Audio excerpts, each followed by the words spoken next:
वहीं अगली खबर में बात करेंगे कानपुर देहात की। गुरुर ब्रह्मा गुरुर विष्णु गुरुर देवो महेश्वराय।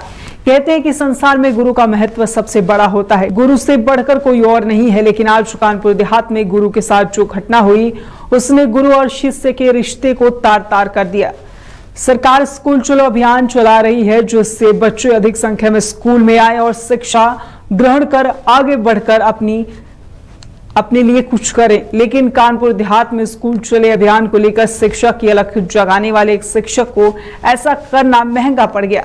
बच्चों को घर घर जाकर स्कूल के लिए कहने वाले शिक्षक को इसकी कीमत जेल जाकर चुकानी पड़ी है। स्कूल के लिए घर जाकर बुलाने वाले शिक्षक के खिलाफ स्कूल में पढ़ने वाली कक्षा 7 की छात्रा के परिजनों ने झूठा छेड़खानी और पास्को एक्ट का मुकदमा दर्ज करवाकर शिक्षक को जेल भिजवा दिया। दरअसल मूसा नगर थाना क्षेत्र के गांव में पूर्व माध्यमिक विद्यालय में सहायक अध्यापक पद पर तैनात शिक्षक राजेंद्र गुप्ता स्कूल चलो अभियान के तहत अपने स्कूल में बच्चों की संख्या बढ़ाने के लिए घर घर जाकर अभिभावकों से बच्चों को स्कूल भेजने का निवेदन कर रहे हैं। उसी गांव की एक बच्ची जो कि कई दिनों से स्कूल नहीं आ रही थी, उसके भी घर पहुंचे और उन्होंने स्कूल रोज आने के लिए कहा। स्कूल में सभी बच्चे पहुंचे तो शिक्षक ने छात्रा को डांटते हुए डेली स्कूल आने के लिए कहा, तो शिक्षक की डांट से नाराज हुई छात्रा ने घर पहुंचकर परिजनों को बताई। जिसके बाद परिजनों ने 112 डायल करके पुलिस को बुलाया और झूठी छेड़खानी की शिकायत दर्ज कराई। मौके पर पहुंची पुलिस ने शिक्षक को पकड़कर थाने ले गई। जिसके बाद पीछे से छात्रा सहित परिजन पहुंचे और मूसा नगर थाने में झूठा छेड़खानी और पास्को एक्ट का मुकदमा दर्ज करा दिया। वही पीड़ित ने बताया कि पुलिस ने किसी की एक नहीं सुनी और शिक्षक के खिलाफ मुकदमा दर्ज कर जेल भेज दिया है। शिक्षक राजेंद्र गुप्ता को झूठे मुकदमे में जेल भेजने पर कानपुर देहात शिक्षक संघ आक्रोशित हो गया है और सैकड़ों की संख्या में पहुंचे शिक्षकों ने जिला मुख्यालय पहुंचकर जिलाधिकारी और एसपी से मुलाकात कर शिक्षक को झूठे मुकदमे में फंसाकर जेल भेजने की शिकायत की है। वही स्कूल में हेडमास्टर मनोज मिश्रा ने बताया कि छात्रा कई दिनों से स्कूल नहीं आ रही थी। शिक्षक छात्रा के घर स्कूल आने के लिए कहने गए थे। स्कूल में ऐसा कुछ नहीं हुआ है। शिक्षक को साजिशन झूठा मुकदमा में फंसाया जा रहा है। वहीं पूरे मामले पर शिक्षक संघ के जिलाध्यक्ष अशोक सिंह राजौत ने बताया कि बिना जांच किए शिक्षक के खिलाफ झूठा मुकदमा लिखकर उन्हें जेल भेज दिया गया। इसका शिक्षक संघ विरोध करता है। अधिकारियों से मिलकर मांग की गई कि निर्दोष शिक्षक को न्याय मिले। शिक्षक को जब तक न्याय नहीं मिलता शिक्षक संघ इसका विरोध करता रहेगा।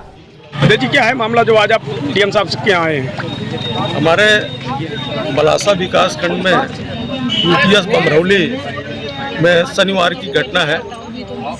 वहाँ के एक अभिभावक ने हमारे राजेंद्र गुप्ता जो वहाँ सहायक अध्यापक हैं उनके ऊपर आरोप लगाया, मिथ्या आरोप। इस शिक्षक ने हमारी बच्ची के साथ अभद्रता की है, जबकि उस विद्यालय में हमारे 2 और शिक्षक श्री मनोज कुमार मिश्र जो वहाँ के प्रधानाध्यापक हैं और दूसरे शिक्षक मनोज संघवार जी वो भी उसी विद्यालय में कार्यरत है। 2 रसोइया भी उसमें कार्यरत है और बच्चे करीब 12-15 करीब बच्चे भी रहे हैं। उन बच्चों के बीच में इतना बड़ा आरोप लगा करके और 11:30 बजे राजेंद्र गुप्ता जी को संबंधित चौकी के मूसा नगर से थाना मूसा नगर से उनको ले जाया जाता है। इंस्पेक्टर साहब ने बुलाया है और बिना जांच के उस शिक्षक पर एफआईआर करके उस शिक्षक को जेल भेज दिया गया। ये जनपद कानपुर देहात के शिक्षकों के लिए बड़े ही शर्म और दुर्भाग्य का विषय है कि जनपद में आज तक ऐसी कोई घटना नहीं हुई है। शिक्षक की आज गरिमा जिस तरीके से बमरौली विद्यालय और वहाँ के थाने के इंस्पेक्टर के द्वारा जो कार्रवाई की गई है मैं उसकी निंदा करता हूँ। और उच्च अधिकारियों से मिलने हम आए थे, ये कहने आए थे कि चूंकि शिक्षक जिन हालात में गांव में काम कर रहा है उसका कहीं ग्राम प्रधान से विवाद, कहीं कोटेदार से विवाद या अन्य कहीं कोई ऐसे शासन से निर्देशन में उससे विवाद होता है। घटना अगर करूँगी तो मैं समझता हूँ कि जनपद का शिक्षक अपने स्कूल में काम नहीं कर पाएगा, क्योंकि राजेंद्र गुप्ता एक बहुत ही सीधे सज्जन और सरल व्यक्ति है जिनकी प्रशंसा में हमारे जितने भी शिक्षकों को भी मालूम हुआ है वो लोग आज यहाँ इकट्ठे हैं और ये जनपद में सारे शिक्षकों को जो मालूम होगा और अगर इस पर न्याय नहीं मिलता है, संबंधित लोगों पर अगर दोषी लोगों पर कार्रवाई नहीं होती है तो ये कानपुर देहात का शिक्षक अपने सम्मान के लिए अनिश्चितकालीन किसी भी संघर्ष की स्थिति तक जाने के लिए बाध्य होगा।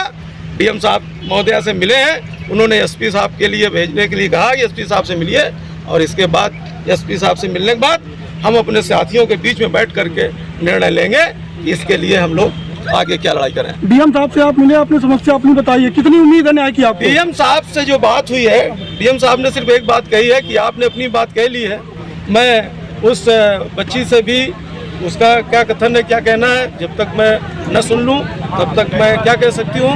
हमारा कथन सिर्फ ये है कि जब तक जांच ना होती हमारे शिक्षक के ऊपर इतना बड़ा कार्रवाई करके जेल भेजने का, अब जांच करने से क्या मतलब है? शिक्षक तो एक तरीके से FIR भी हो गई और वो जेल भी चला गया है।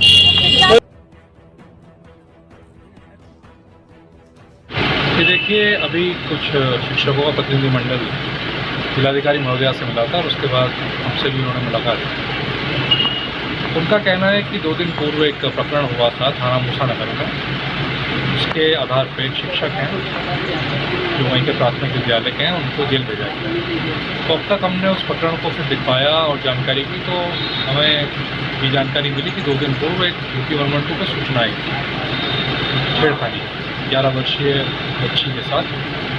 उस क्रम में पुलिस ने मुकदमा दर्ज किया नियमानुसार और उसके बाद जब विवेचना की तो विवेचना में प्रथम दृष्टया जो पाया उसके आधार पर एक गिरफ्तारी पुलिस द्वारा की गई थाना मूसा नगर में। अभी चूँकि नए सिरे से कुछ और साक्ष्य सामने आए हैं और अभी न्यायालय में भी 164 का बयान कराया जा रहा है, मेडिकल कराया जा रहा है, तो नए साक्ष्यों के क्रम में हमने एडिशनल एसपी साहब को निर्देशित किया है कि कल तक हमें जांच करके रिपोर्ट देंगे, उसमें अभियोजन की राय ली जाएगी, दोषी है निर्दोष।